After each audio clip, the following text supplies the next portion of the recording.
My wife is doing everything she can to save her marriage that she destroyed by cheating on me. She cheated on me and had a child with her lover. Your Honor, my client does not wish to get divorced and is asking the court to mandate counseling. She believes the marriage is strong enough to overcome this issue. With a little help, that was her lawyer speaking, her being Julie, my soon-to-be ex-wife. If I had any say in it, my lawyer stood up. Your Honor, a year-long affair with multiple men resulting in the birth of a child is hardly just an issue, especially when DNA tests confirm the child is not my client's. We see no point in prolonging this farce of a marriage. Any further counseling won't change anything. It is precisely because of the child that I am inclined to order counseling. The judge responded, a child needs a stable home to grow up in. If you think I'm going to raise that cheating woman's child, I interrupted loudly. My lawyer cringed as the judge slammed his gavel. One more word, and I will hold you in contempt of court. He shouted at me. I am ordering 1 month of counseling with 2 sessions per week. You will attend, Mr. Stedman, or face consequences. He glared at me briefly, then hit the gavel again. That's all. Julie, my soon-to-be ex-wife, had a smug look on her face as I walked into the counselor's office. I'm Dr. Sullivan, but you can call me Gerald. May I call you Brian? He smiled at me. No, you may not. You will address me as Mr. Stedman. I replied. Brian, there's no need. Julie began. And you don't speak to me at all. I snapped at her. I think we need to calm down. Dr. Sullivan said. Please, Mr. Stedman, take a seat. He gestured toward one of the 2 chairs placed side by side in front of his desk. I dragged my chair a good 6 feet away from Julie and sat down. Gerald let out a sigh. All right then. He started. I didn't catch the rest because I took out my AirPods and started listening to music on my phone. Gerald just stared at me for a moment before turning to talk to Julie. I couldn't hear what he was saying, so I kept scrolling through my phone, listening to my music. After about 15 minutes, I noticed Julie stand up. She gave me a hard glare and stormed out of the office. I took out my AirPods. All right, doctor. Great session. See you on Thursday. I'm canceling the sessions and sending my report to the judge. Even better. And with that, I left the office. The judge was clearly displeased. Give me one reason why I shouldn't hold your client in contempt. He demanded, glaring at my lawyer. Your Honor, you ordered my client to attend the sessions, and he complied by attending the first one as per the order. It was the counselor who canceled the remaining sessions. My lawyer argued. The counselor's report clearly states that your client made no effort to participate in the session. He put on headphones and ignored them the entire time. The judge shot back. The order required his attendance. My lawyer responded. He attended. Since the counselor concluded that further sessions would be ineffective, I request that you grant the divorce as per the petition. Absolutely not. The judge replied. I am ordering 4 more weeks of counseling. Mr. Stedman will attend, and he'll engage in the sessions. The office was arranged exactly the same way as before when I arrived. 2 chairs, about a foot apart facing the doctor's desk. He sat behind it. The desk was bare except for a yellow legal pad and a photo of a woman probably in her mid-30s, along with a child who looked about 6 years old. Mr. Stedman, the doctor, said, please have a seat. Once again, I started to move the chair. Julie reached out to stop me, and I recoiled. I'm letting you both know that any physical contact will be considered an attack and met with appropriate force, I said. Julie gasped, pulling back. I resumed moving the chair and then sat down. Once again, I took out my phone.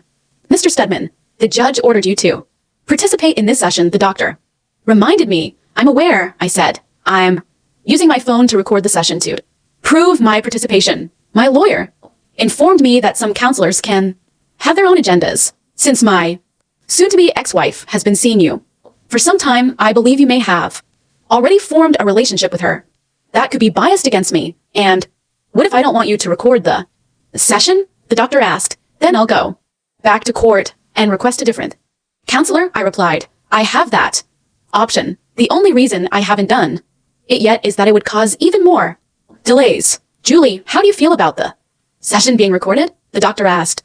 Her. Whatever, she said, waving her hand dismissively. Can we just get started? All right, the doctor said. What I'd like to do to begin before we start? May I ask a question? I interrupted. Of course, he replied. You can ask questions at any time. I might ask you to hold off during certain parts of the process. The silence in the room was almost suffocating, and I felt every second weigh on me like an unbearable burden. Dr. Sullivan looked at me with a tired expression, as if he knew all of this was a waste of time. Julie, on the other hand, wore that triumphant look as if she believed she was winning, something that in the end I would be forced to give in and stay with her. She didn't understand. She never understood. All I wanted was to see this end. I watched as Dr. Sullivan adjusted his notepad on the desk, beginning what he considered a last attempt at dialogue.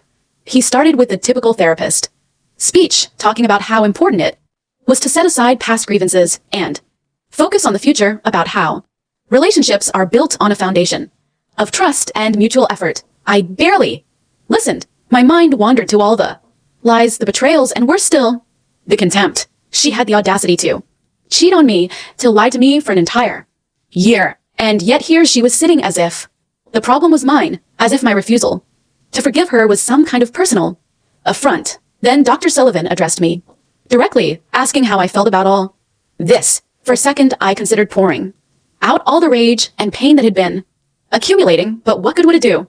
They would never understand. Julie only leaned forward with that fake, sympathetic look, as if she genuinely cared about what I was going to say. Honestly, I began feeling my face flush with the intensity of my emotions. I feel betrayed, ridiculed, like someone who was played for a fool while my own wife led a double life. And now, we're here pretending there's something left to save when the truth is everything was destroyed. Julie opened her mouth, probably to defend herself, but Dr. Sullivan cut her off, asking me to continue. It was rare for him to let me speak without her interrupting, so I took the opportunity. The truth, Dr. Sullivan, is that there is no marriage left to save. I looked directly at Julie, letting each word sink in. She destroyed everything when she decided that I wasn't enough, that the love and trust one gave her weren't enough. And now, after humiliating me, she has the nerve to sit here and say she wants to save the marriage? For what? So I can live beside her, reminded every day of the child she had with another man. The tension in the room intensified, and Dr. Sullivan tried to smooth things over. He began talking about forgiveness and how sometimes it takes an act of true love to rebuild a relationship. That was enough to make me laugh. True love. Did she even know what that meant? With all due respect, doctor, I interrupted. True love is what I had for this woman. It's what kept me faithful to her, what made me overlook every little flaw and devote myself to our marriage. But this is betrayal. It's an offense to what a marriage should be. Julie began crying, her low sobs filling the room, but I felt no compassion. She could shed as many tears as she wanted, but nothing would erase what she had done. After a few seconds, she pulled herself together and with a trembling voice started to speak. I made a mistake, Brian, a terrible mistake, but that doesn't erase everything we've been through together. The life we built. We have a history, a life worth fighting for. The cynicism in her words almost made me get up and leave the room. Worth fighting for? Did she really believe that? I took a deep breath, trying to control the urge to yell. When I finally managed to speak, my voice came out cold and distant. You had an entire year to think about that, Julie, and still every time you lied to me, every time you met with him, you chose to continue. It was a choice, not a mistake. And now you want me to forget, to pretend it didn't happen? Sorry, but the love I had for you died the moment I learned the truth. Dr.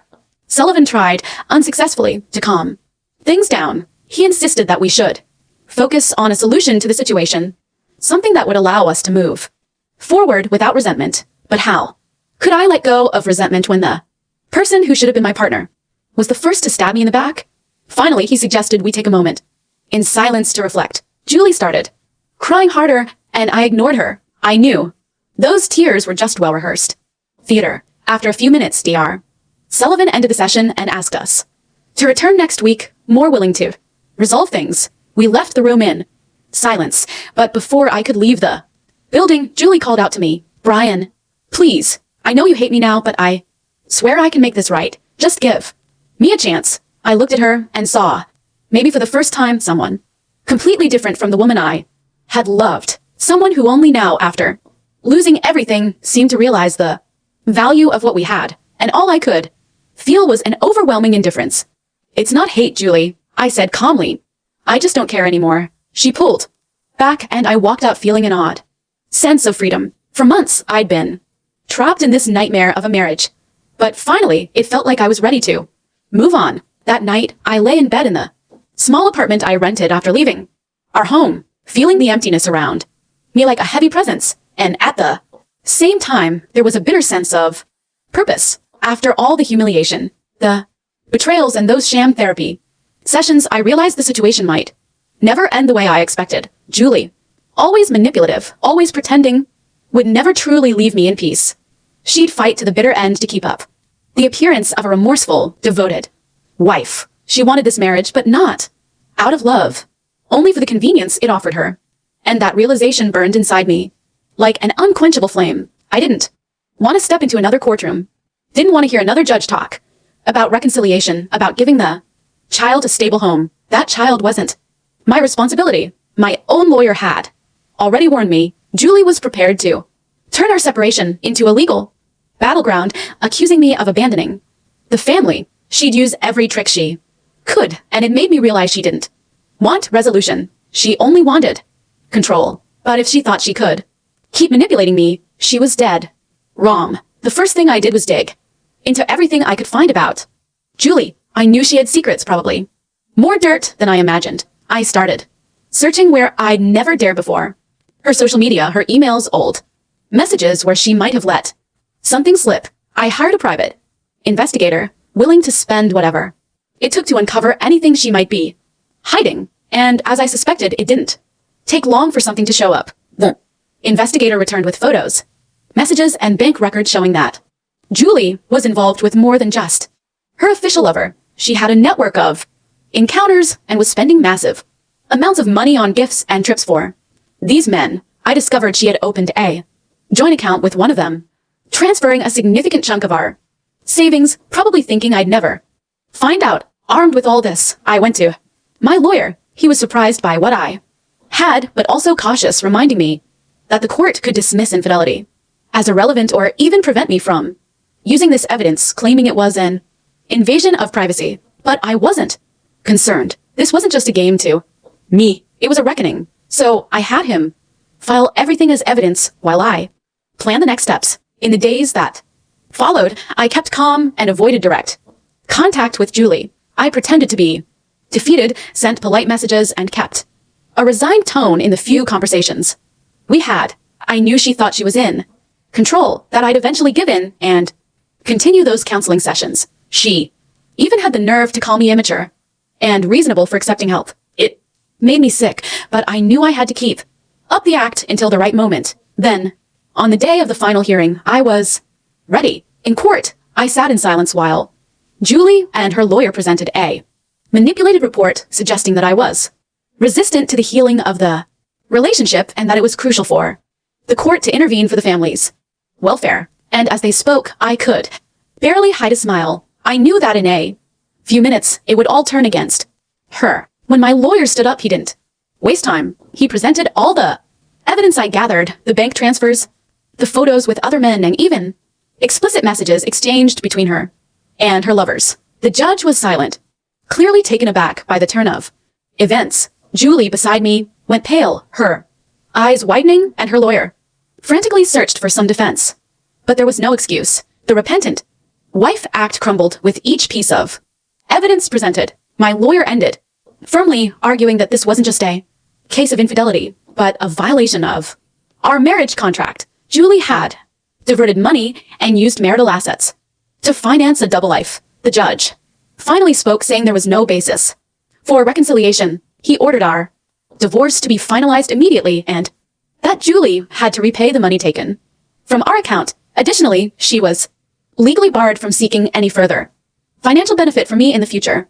Julie stared at me in despair, maybe hoping I'd have some shred of mercy, but all I felt was a cold satisfaction, a sense of justice served. I stood up and walked out of the courtroom, head held high, leaving her behind, alone and desperate. She was finally reaping the consequences of her choices. In the months that followed, my life started to fall back into place. I recovered most of the money and finalized the process to secure a complete separation, leaving no room for Julie to contest anything.